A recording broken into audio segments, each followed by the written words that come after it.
I have three children I've had the privilege to raise for the last 23 years. So my children really have been raised by me with an interest in their potential. And I want to talk to you a little about how we become who we are and then how we can make some permanent impressions in our children all the way into their adult years. So as Zoe was saying, we know as a scientific fact now that the sperm and the egg gather information from both donors moments to hours before conception, and that the emotion that both parents are experiencing tend to cast the first genetic die.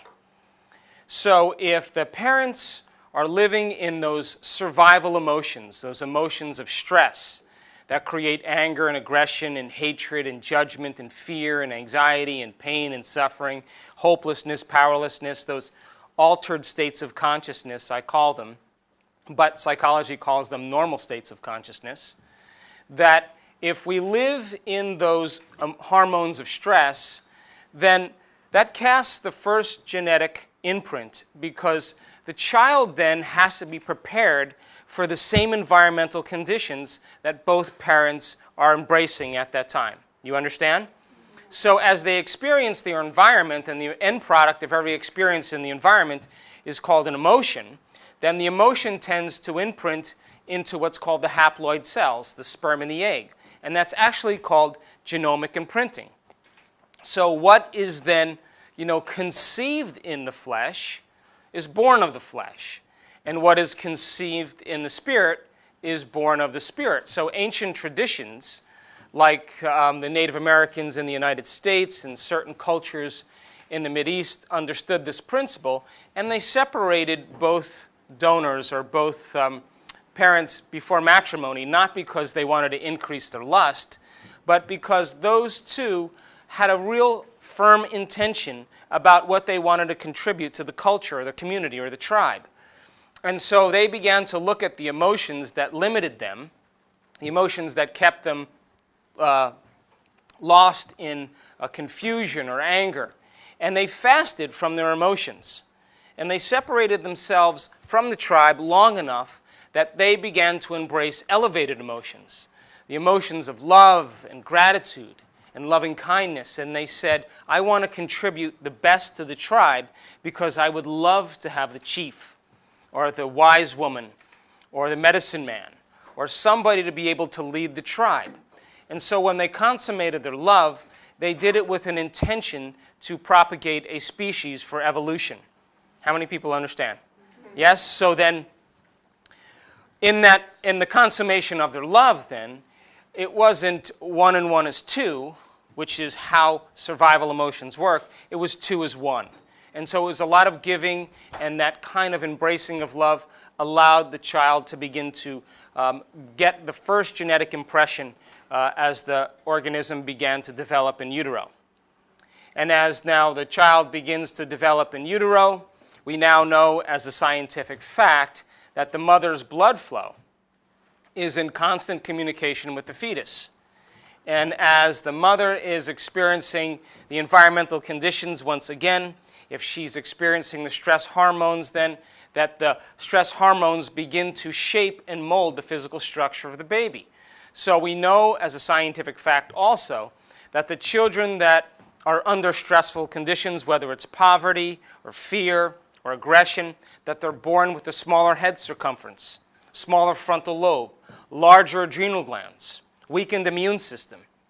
Because once again, the emotions that are created from the mother, the thoughts and behaviors, begin to further imprint the gene because it's preparing the child for the same environmental conditions that the mother is embracing for better chances of survival.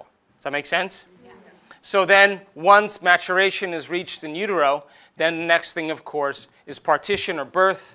And there's been tons of research to show that it's either going to be elegant or forced. It's either going to be produced in an environment that allows the child to transition smoothly, or it's going to be abrupt and cold and insensitive. And I remember when my my two older children, I moved to a very rural community in the Pacific Northwest of the United States. And I started reading books on natural childbirth, and I wanted to do an underwater birth. And all I needed was a midwife there so that I could facilitate the birth of the child, catch the baby. And I can't tell you how many midwives I interviewed 22 years ago and talked to them about underwater birth, and they thought I was absolutely insane. And yet, two of my children were born underwater, and I can tell you that when they transitioned into that warm water, it was an amazing experience. And my daughter, who's 22 years old, came out with the veil still over her, and I held that umbilicus, and she floated, and I allowed her to be comfortable in the water. Then I turned her over and lifted her up out of the water, and she is a very cosmic kid to this day as a result of it. So transition then should be done in a state of grace, in a state of allowance, and it should be done with the environment supporting that transition. We also know that we have three types of stress: physical stress, trauma, injury, accidents. We have chemical stress like blood sugar levels, flus, bacteria, viruses, heavy metals, pesticides, pollutants, hormones. And we have emotional stress. And stress is when your body's knocked out of homeostasis, and stress is when your body's knocked out of balance. So it makes sense then that before birth, as the mother is experiencing her gestation, that it's not a bad idea to make sure that all three of those things are in check: physically, chemically, and emotionally. And we know as a fact scientifically that mothers that tend to stay in that range where they're experiencing the feeling of being nurtured and taken care of, that they're doing the proper nutrition. Of course, there's tons of research on that. They're getting the proper structural care. They're doing yoga. They're breathing. They're taking care of themselves, that they tend to give birth in a more elegant way. Now, after birth, there's this amazing dance that takes place between nature and nurture. And we know also, as the child is reared and the child is born, that they have certain genetic propensities because they inherit both the physical characteristics of both parents as well as the emotional propensities and tendencies. And isn't it ironic then that they're raised by the same parents with the same emotional propensities, and that reinforces them in their environment? How many people understand? Yeah. So,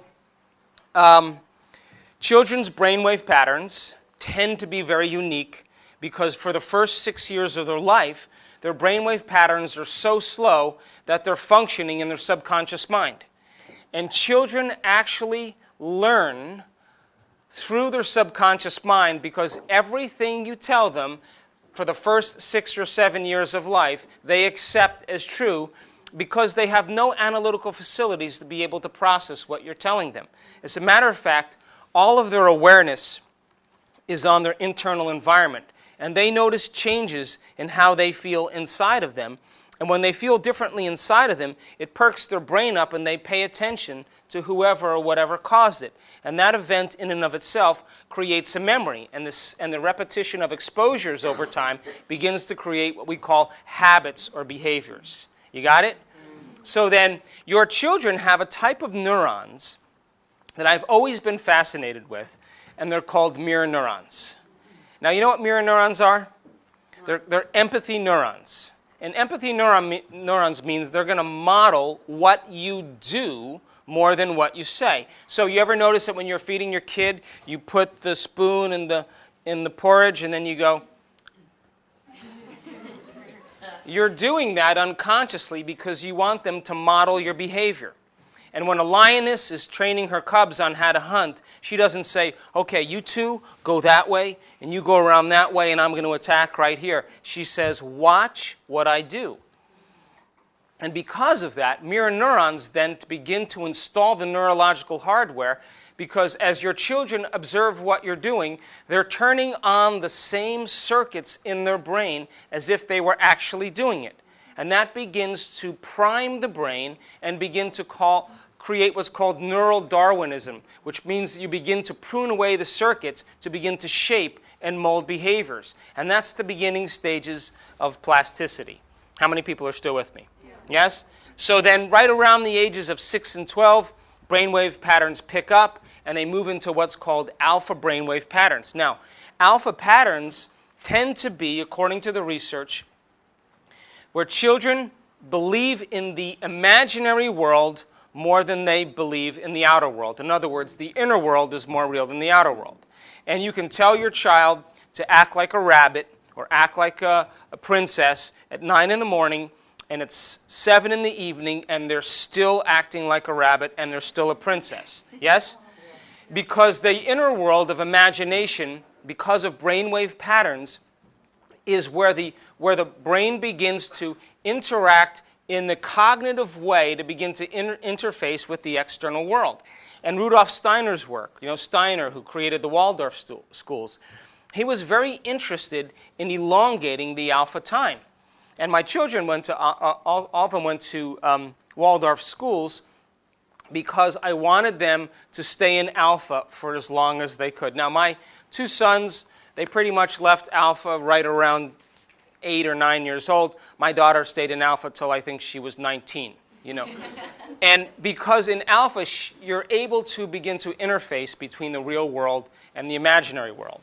Now, right around this time as your brainwave patterns begin to pick up and the child is beginning to interpret the laws of the environment, he or she is interacting with the external world and they're beginning to skin their knee or put their finger in the light socket and they notice pain inside of them and it wakes them up and they look to see through their senses what caused that experience, and the senses begin to write the script neurologically in their brain.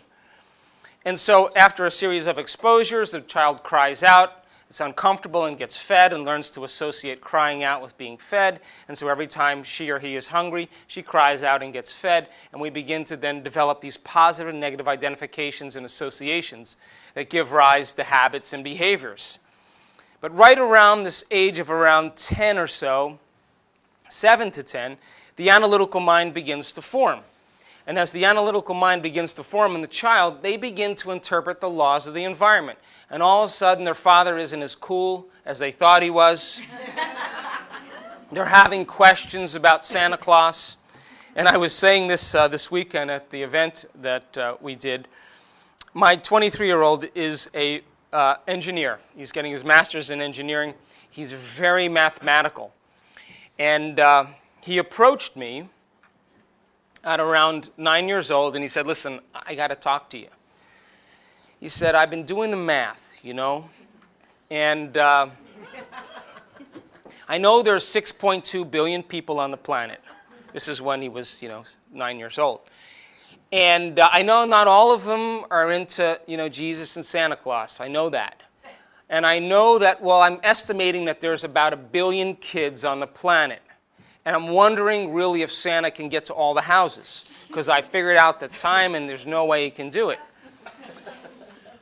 So I said, yeah, but did you think about that certain families have more than one child? So he said, what's the average, children in a household? I said, are you talking about in the United States or in the world? He said, in the world. I said, well, probably about 3. All right.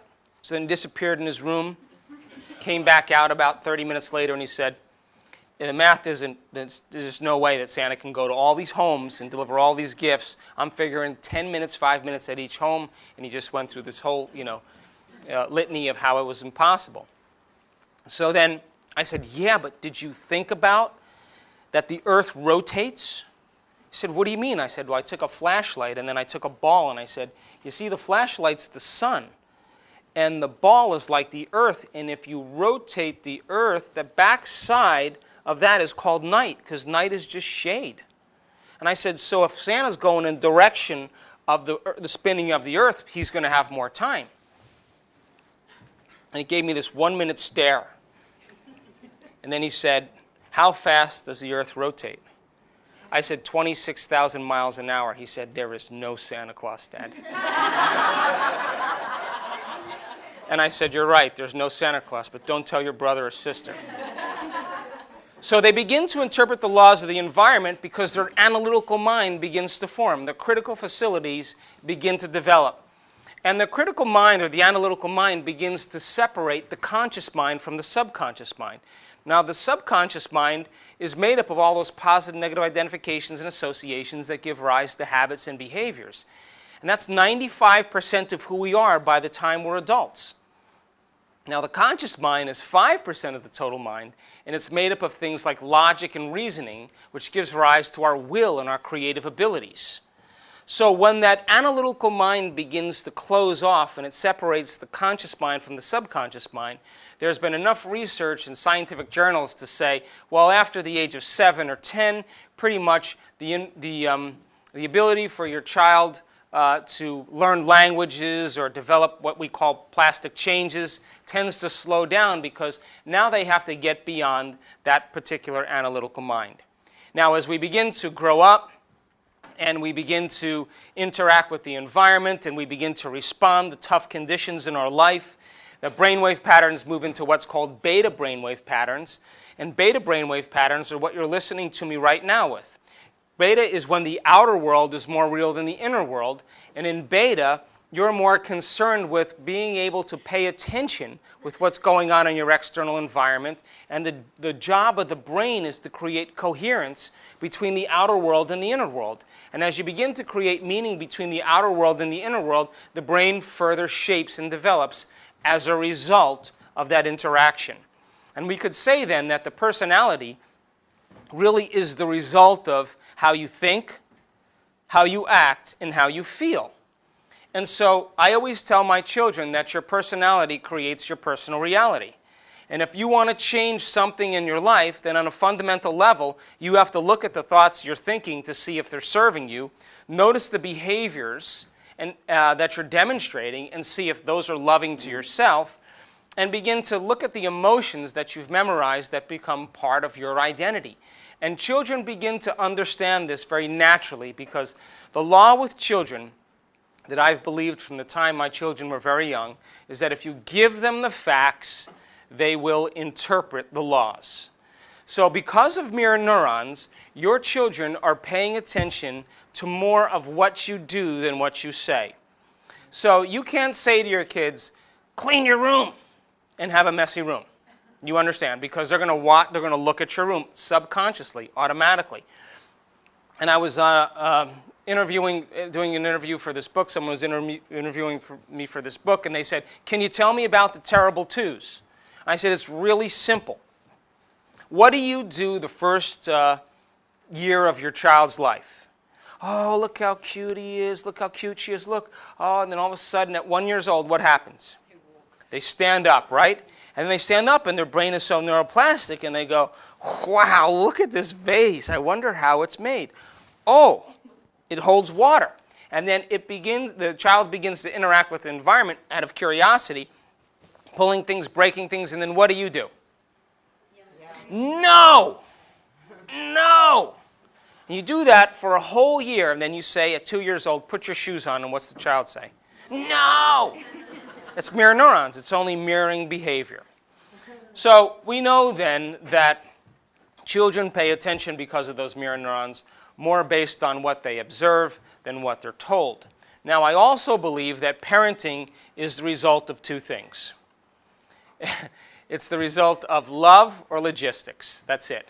That it's either a problem with love or a problem with logistics. And if you've raised kids, you'll begin to realize that you have to set boundaries that are comfortable and that they have to honor those boundaries and that you have to nurture and culture and help them develop and begin to understand the distinction between when they're doing something that's going to cause growth for them or something that's going to begin to ultimately cause displeasure or harm for them. And logistics, of course, is what? Did you pack your ballet shoes? Did you bring the baseball glove? What happened? You didn't tie your shoes. You got to go back and get your backpack. Where's your homework? It's all logistics. And so I've decided, after 23 years of raising kids, that it has everything to do with love and logistics. Now, I also believe that with children, that they learn primarily by allegory. And I used this principle with my children because I understood their brainwave patterns when they were young. And I found it very important when they were reacting to something in their life, or they were upset about something, or they were uncomfortable about something, as long as they weren't injured in some way and they were having some type of upset, my job with them was to shorten their emotional reaction. Because as I say in my lectures that I teach to adults, when you have a reaction to something in your life, there's a refractory period of chemicals that are created from that emotional reaction. And if you don't know how to control that emotional reaction, and you let that refractory period continue for hours or days, that turns into a mood. So your child has a mood because something happens that alters them emotionally. And then if they learn that that refractory period can continue for weeks or months, that develops into a temperament. And if you keep that refractory period going for years on end, that's called a personality trait. So they develop their personality trait based on their emotional reactions to conditions in their life. Now, aside from trauma and abuse and those really, really rough conditions that certain children are exposed to, our job as parents is to teach them that ability to become so neuroplastic that they can lay down the emotion and change gears. How many people understand? And you do them a great service if you give them the ability to be able to let go of the emotion. Now, as a result of that, I have another law which says never, ever, ever try to reason with your kid when they're emotional. Do you want to be reasoned with when you're emotional? Or do you want to be left alone?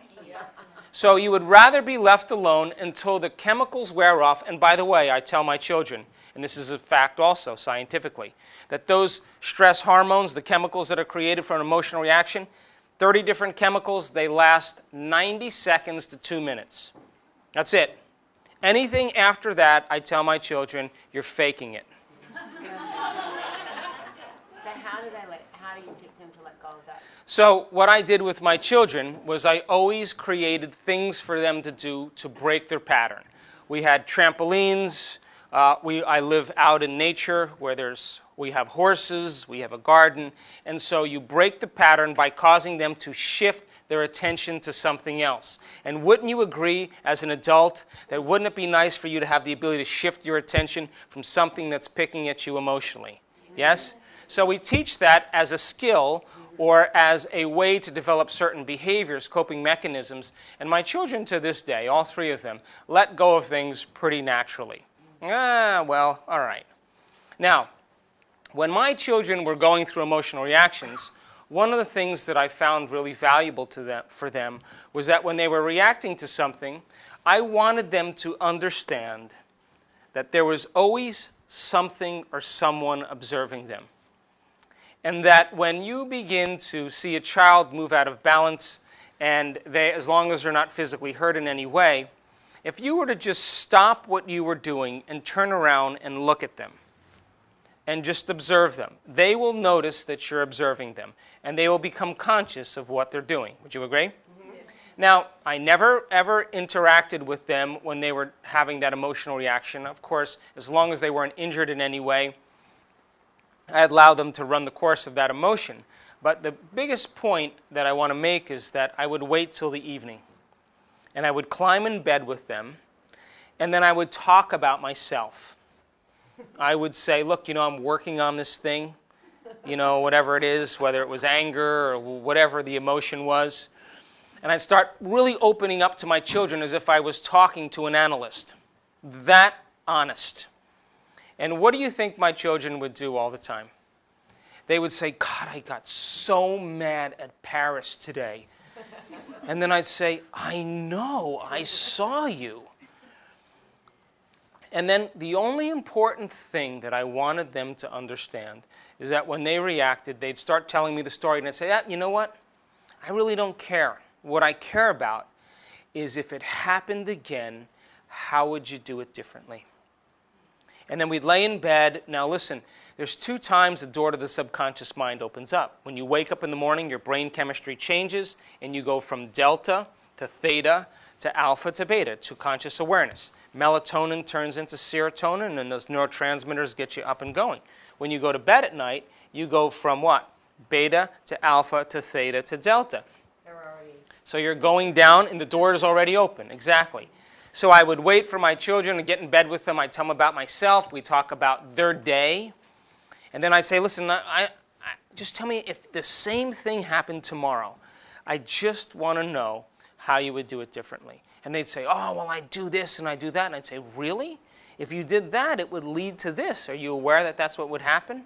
They say, oh, I didn't think about that. And so I would help them create a new strategy or a new plan to cope with the same experience. And because the research in neuroscience shows that you can actually install the neurological hardware ahead of the actual experience by mentally rehearsing what you're going to do, your brain begins to change to look like the event has happened. You understand? Mm-hmm.